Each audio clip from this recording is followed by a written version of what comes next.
once more of the rise, nuts to the flabby guys. Squatting, the king of all exercises, if done correctly. It can use your entire muscle group in your body. If done improperly, it can hurt your back, it can hurt your knees, and it can hurt your hips.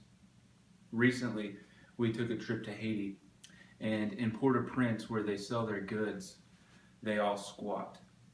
They squat for hours upon hours without any hip pain, without any knee pain. They squat to sell their goods. They squat to work on their motorcycles.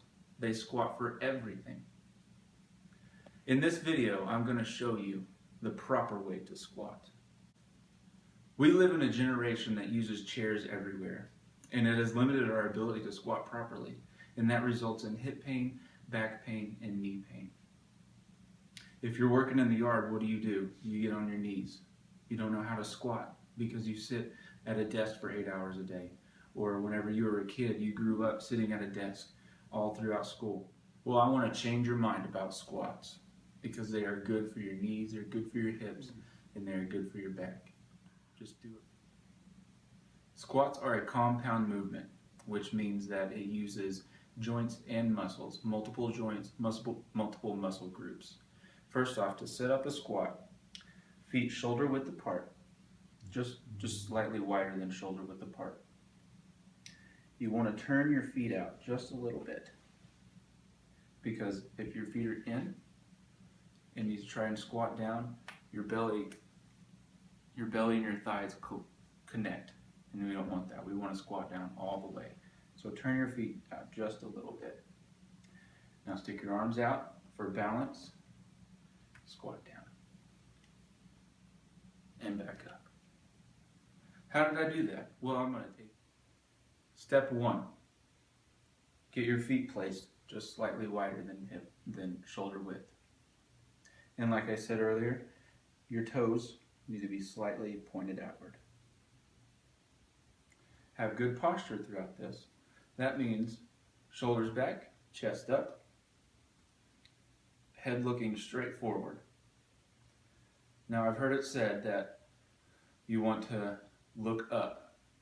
The people who say that are stupid, mostly football coaches. You don't want to look up because that drives your chest out and it arcs your back too bad. So you want to find a place on the wall or wherever you're looking at and just look straight at it the entire time. Now, arms out in front of you. This creates a counterbalance for whenever you begin your descent. Now, step 3, arms were step 2. Step 3 is performing the squat. Next, I'm going to turn to the side.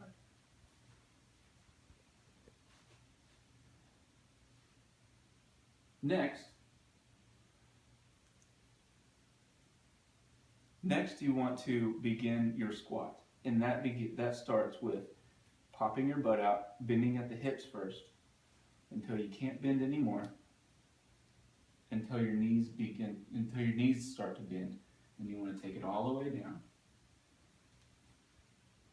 until your hamstrings touch your calves. At this point, you might be saying to yourself, "This hurts way too much. I cannot get back up." Trust me, you can get back up. You want to drive through your heels, keeping your butt stuck out and your knees, and keep your knees in track with your feet.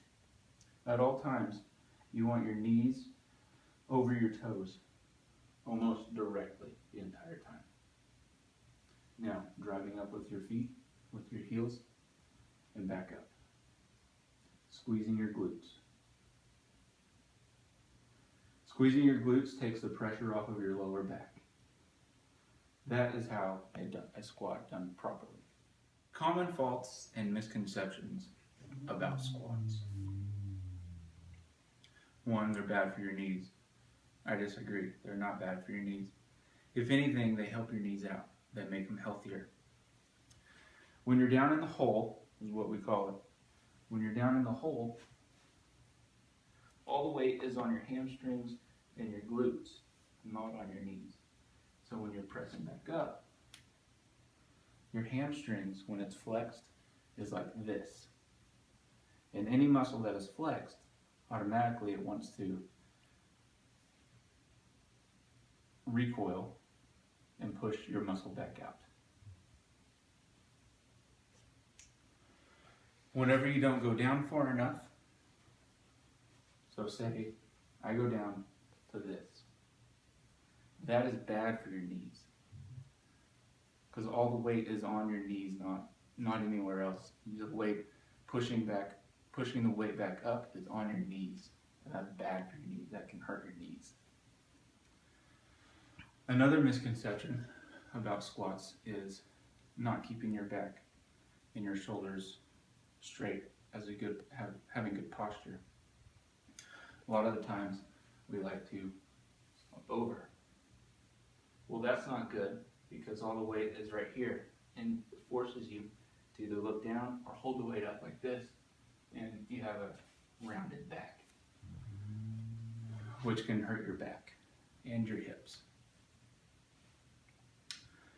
So you want to keep your posture, you want to keep everything straight.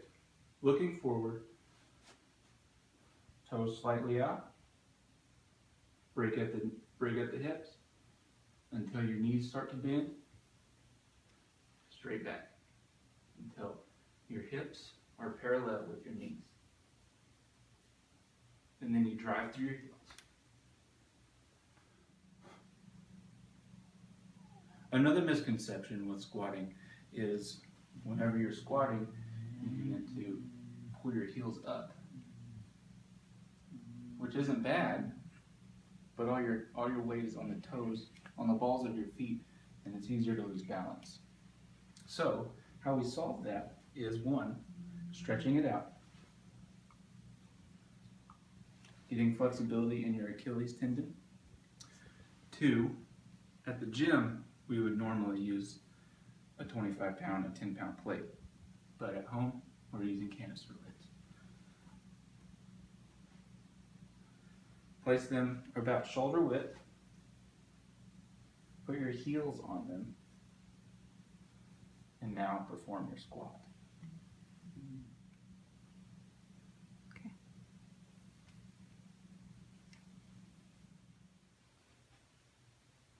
Now I'm going to give you 5 good squats and 5 bad squats.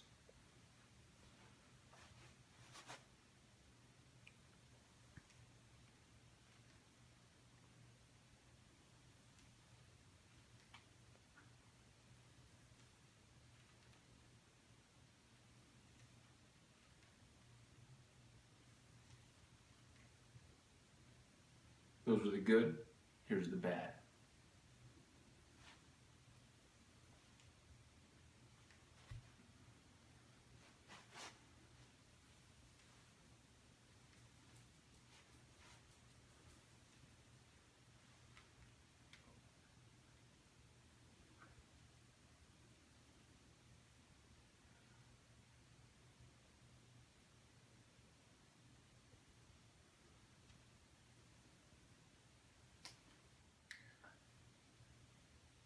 Now I'm going to give you 5 good squats and 5 bad squats.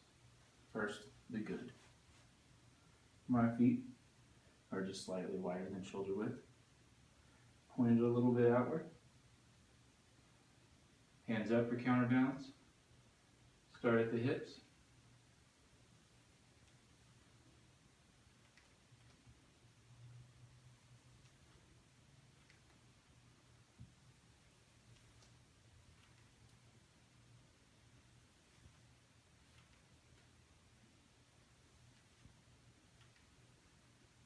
Those are the good.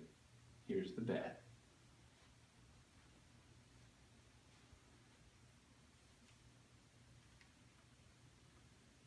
My feet aren't pointed outward, and they're too close together.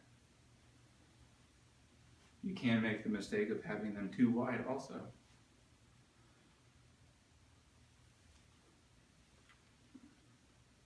Did you see that? My knees buckled in. Bad on your knees.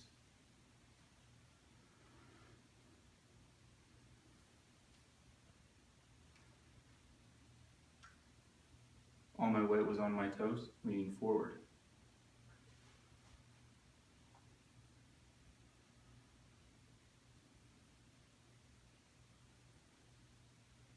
I didn't go down far enough.